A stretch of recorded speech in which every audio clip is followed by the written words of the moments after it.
بسم اللہ الرحمن الرحیم۔ السلام علیکم دوستو، آپ دیکھ رہے ہیں آپ کا اپنا یوٹیوب چینل آسان اردو SBL اور میں ہوں آپ کا دوست قاری فہیم احمد قاسمی۔ میرا عزیز دوستو، اللہ تعالیٰ نے انسان کو پیدا کیا اور اس کو پھر اپنی عبادت کرنے کا حکم دیا، جیسا کہ قرآن کریم میں مذکور ہے کہ ہم نے انسان کو فقط اپنی عبادت کے لیے پیدا کیا ہے۔ حدیث میں بھی اس کا ذکر ہے، لیکن میں اس کی تفصیل میں جانا نہیں چاہتا۔ اب انسان کو اللہ تعالیٰ نے پیدا کیا اور پھر دنیا میں بھیج دیا۔ دنیا میں بھیجنے کے بعد میں ایک آزمائش کے تحت اللہ تعالیٰ نے اس کے اوپر مصائب بھی ڈالے، اس کے اوپر معاش کمانے کے لیے بھی اس سے کہا گیا، اور دنیا میں کچھ وقت رہ کر اپنی عبادت کرنے کا حکم دیا گیا۔ اب ظاہر سی بات ہے، انسان ہے، اسے غلطیاں بھی ہو جاتی ہیں، گناہ بھی ہو جاتے ہیں اور لغزشیں بھی ہو جاتی ہیں۔ اب ان غلطیوں کو اور گناہوں کو اور لغزشوں سے بچنے کے لیے بھی کوئی نہ کوئی راستہ ضرور ہونا چاہیے تھا۔ اسی راستے کو ایک نام دیا گیا جس کا نام ہے استغفار کرنا۔ یعنی جو بندہ اللہ سے استغفار کرتا ہے، اللہ تعالیٰ اس کے تمام چھوٹے اور بڑے گناہوں کو معاف فرما دیتا ہے۔ استغفار اللہ کو بے حد پسند ہے، اور میں نے استغفار کے اوپر الحمدللہ کئی ویڈیوز بنائی ہیں اور ان کی ان پر رسپانس ملا ہے، اور استغفار کی فضیلت لوگوں کو میری ویڈیو کے ذریعے سے پتہ چلی، ان کو پسند آئی۔ لیکن ابھی استغفار کرنا کتنے طریقے سے ہو سکتا ہے، یہ سوال بہت بڑا ہے کہ استغفار ہم اپنے لیے کریں، کیسے کریں، کب کریں، کتنا کریں، استغفار کے الفاظ کیا ہیں، کیسے کرنا چاہیے۔ دوستو، آج کی ویڈیو میں آپ کو استغفار کے اقسام بتانے والا ہوں، یعنی استغفار کتنے طریقوں سے کیا جا سکتا ہے اور استغفار کیسے کیسے کر سکتے ہیں۔ اگر آپ ہماری ویڈیو میں دلچسپی رکھتے ہیں تو آپ ویڈیو کو آخر تک ضرور دیکھیں، آپ کو پتہ چل جائے گا کہ استغفار ہم کتنے طریقوں سے کر سکتے ہیں اور کروا سکتے ہیں۔ تو بنے رہیے ہماری ویڈیو میں آپ آخر تک۔ تو محترم عزیز دوستو، جیسا کہ ہم نے بتایا کہ استغفار کے اقسام کا آج کی ویڈیو میں ہم ذکر کرنے والے ہیں۔ تو استغفار کے کئی اقسام ہیں، میں آپ کو گنتی کراتا چلا جاتا ہوں اور اس کے بعد میں تھوڑی سی بات کرنے والا ہوں۔ تو یہ ویڈیو تقریباً 8-9 منٹ کی لمبی ہو سکتی ہے، لہٰذا آپ سے میری درخواست ہے کہ ویڈیو کو آپ ضرور دیکھیں۔ سب سے پہلا جو استغفار ہے وہ ہے اللہ کا ذکر کرنا، یعنی ذکر کے اعتبار سے استغفار کرنا۔ اور اللہ کا ذکر بہت بڑا ہے، جیسے کہ قرآن کریم میں ہے 21ویں پارے کی پہلی آیت، اتل ما اوحی الیک من الکتاب واقم الصلاۃ ان الصلاۃ تنہی عن الفحشاء والمنکر ولذکر اللہ اکبر، ولذکر اللہ اکبر۔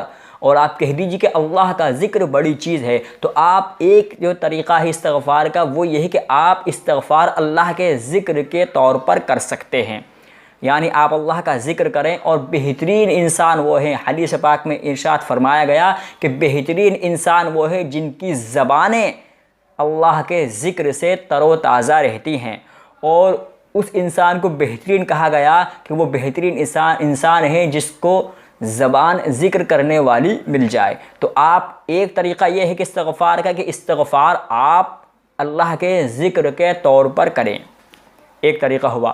دوسرا طریقہ یہ ہے کہ استغفار آپ اپنے گناہوں کو بخشانے کے لیے کریں کہ اللہ تعالیٰ میں بہت بڑا گنہگار ہوں، لہذا میں اپنے گناہوں کی بخشش کے لیے استغفار کرتا ہوں۔ تو استغفار کرنا کیا ہے اور گناہوں کو بخشوانے والے کے استغفار کے الفاظ کیا ہیں؟ استغفر اللہ الذی لا الہ الا هو الحی القیوم واتوب الیہ، کہ میں اللہ تعالیٰ سے توبہ کرتا ہوں اور اسی کی طرف لوٹتا ہوں، بے شک وہ زندہ ہے اور ہمیشہ رہنے والا ہے، اور بے شک ہمیں اسی کی طرف لوٹ کر جانا ہے۔ تو یہ ایک استغفار ہوا، یعنی پہلا استغفار تو ہے آپ اللہ کے ذکر کے طور پر کر سکتے ہیں۔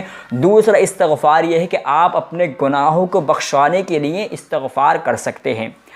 تیسرا طریقہ یہ ہے کہ آپ استغفار اپنے والدین کے لیے کریں۔ والدین کے لیے استغفار کیسے ہوگا؟ اگر والدین آپ کے حیات ہیں، زندہ ہیں، تو قرآن کریم نے ہمیں ان کے بارے میں استغفار کرنے کا حکم دیا ہے، لہٰذا قرآن کریم میں فرما دیا گیا آپ ان کے لیے اس طرح دعا کریں، وَقُلْ رَبِّ ارْحَمْهُمَا، آپ کہیے، آپ ان کے لیے اس طرح کہیے، وَقُلْ رَبِّ ارْحَمْهُمَا كَمَا رَبَّيَانِي صَغِيرًا، کہ اللہ آپ میرے والدین پر رحم کریے، ان کی مغفرت کریے جیسا کہ وہ میرے بچپن میں میرے اوپر رحم کیا کرتے تھے۔ تو یہ آپ اپنے والدین کے لیے بھی استغفار کر سکتے ہیں۔ ایک استغفار اللہ کے ذکر کا ہو گیا، ایک استغفار اپنے گناہوں سے معافی کے لیے ہو گیا، اور ایک استغفار اپنے والدین کے لیے ہو گیا۔ اب چوتھے نمبر کا جو استغفار آتا ہے، چوتھے نمبر کے جو اقسام آتے ہیں، جو استغفار کی قسم آتی ہے، وہ یہ کہ آپ اپنے بھائی بہنوں کے لیے استغفار کریں، جیسا کہ صحابہ کرام رضی اللہ عنہم اجمعین کا معمول تھا کہ جب کوئی بندہ کوئی بھائی بہن کے اوپر احسان کرتی یا کوئی بھائی بہن کے لیے احسان کرتا تو ان کو وہ دعا دیتے۔ کیا دعا دیتے؟ اللہم اغفر لہ، یعنی اگر کوئی بھائی بہن کے اوپر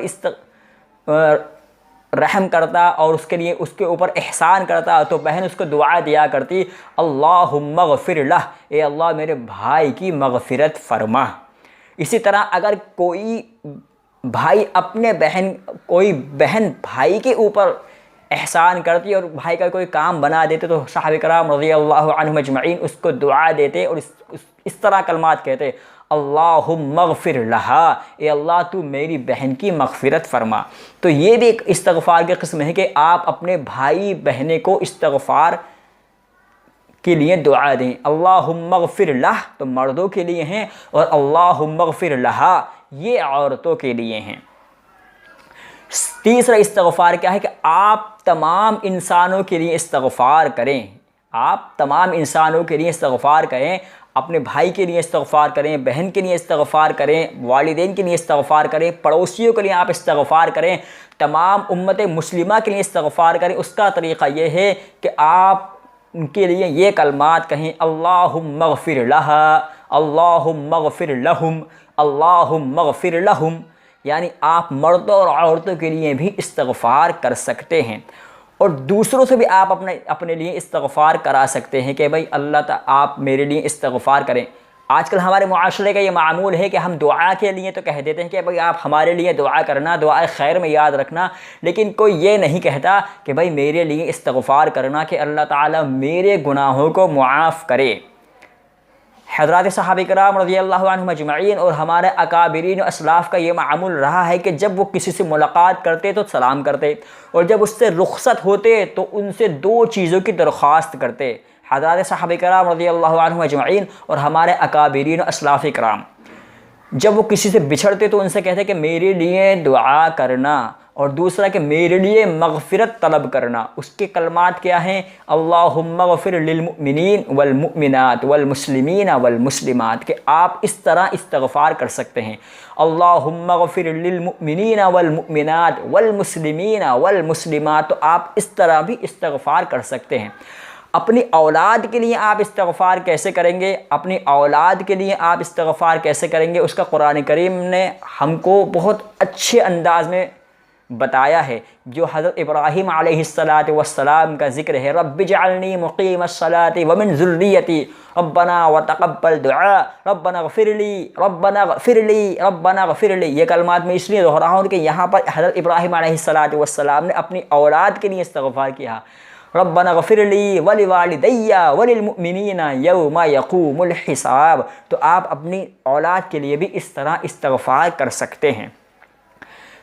تو یہاں پر استغفار کی کتنی قسمیں ہو گئیں جیسے میں نے آپ کو بتایا، اور صرف استغفار زندوں کے لیے نہیں، جو حیات ہے ان کے لیے نہیں کرنا، بلکہ استغفار تمام لوگوں کے لیے کرنا ہے، چاہے وہ زندہ ہوں یا مرحوم ہو گئے ہوں یا ختم ہو گئے ہوں۔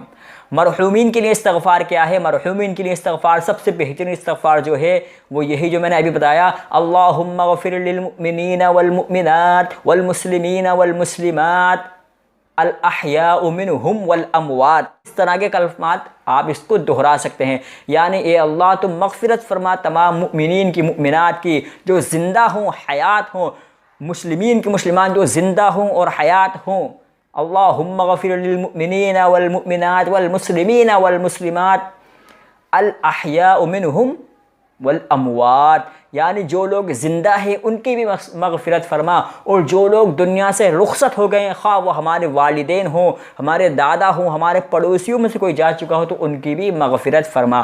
تو دوستو استغفار کی بہت بڑی فضیلت ہے، اور حضور اکرم صلی اللہ علیہ وسلم بڑی تاکید سے استغفار کیا کرتے تھے۔ حضور کے بارے میں استغفار، حضور کن مواقع پر کثرت سے استغفار کیا کرتے تھے، یہ ہم انشاءاللہ اپنی اگلی ویڈیو میں آپ کو ضرور بتائیں گے۔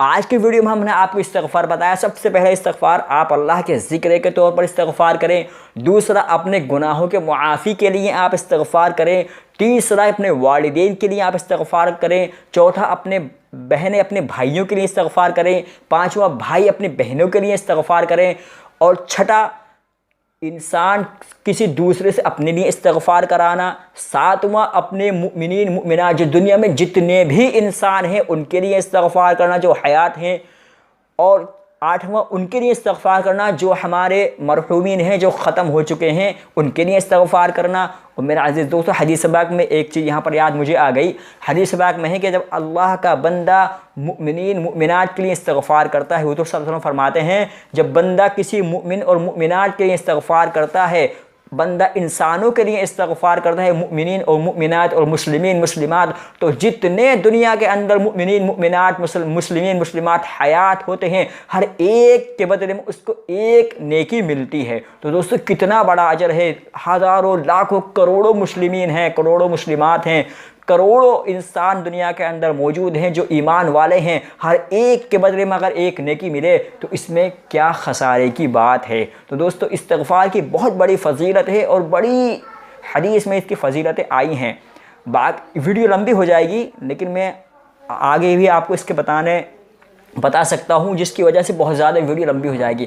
آج کی ویڈیو آپ کو کیسی لگی؟ ویڈیو اچھی لگی ہو تو ویڈیو کو لائک شیئر ضرور کریں، اور مؤمنین اور مؤمنات یعنی مسلمین اور مسلمات مسلمانوں کے درمیان میں یہ ہماری ویڈیو آپ شیئر ضرور کریں، تاکہ لوگوں کے اندر استغفار کرنے کا جذبہ پیدا ہو، اور جب بندہ استغفار کرتا ہے تو اللہ تعالیٰ اس کو محروم نہیں کرتا، اور اس کے لیے راستے کھول دیتا ہے، اس کے گناہوں کو معاف فرما دیتا ہے، اور ایسی جگہ سے اس کو رزق عطا فرماتا ہے جہاں سے اس کو گمان تک بھی نہیں ہوتا۔ یہ میں نے بہرحال اپنی ویڈیو میں بتایا ہے۔ اگر آپ ہمارے پرانے ویور ہیں تو آپ ہماری ویڈیو کو جانتے ہی ہوں گے، اور اگر آپ ہمارے نئے ویور اس ویڈیو کو دیکھ رہے ہیں تو آپ اس ویڈیو کو اچھی طرح دیکھیں، اور ہماری پرانی ویڈیو کو بھی آپ ضرور دیکھیں، تاکہ استغفار کی مزید فضیلت آپ کی سمجھ میں آ جائے۔ ویڈیو اچھی لگی ہو تو لائک شیئر اور سبسکرائب ضرور کریں۔ ہم ملتے ہیں آپ سے پھر کسی ویڈیو میں، جب تک کے لیے اپنا خیال رکھیے گا۔ اور یہاں پر میں جاتے جاتے ایک دعا آپ کو دیتا چلوں، اللہم اغفر لہ اللہم اغفر لہم، کہ اللہ آپ سب کی مغفرت فرمائے اور اللہ میری بھی مغفرت فرمائے۔ السلام علیکم۔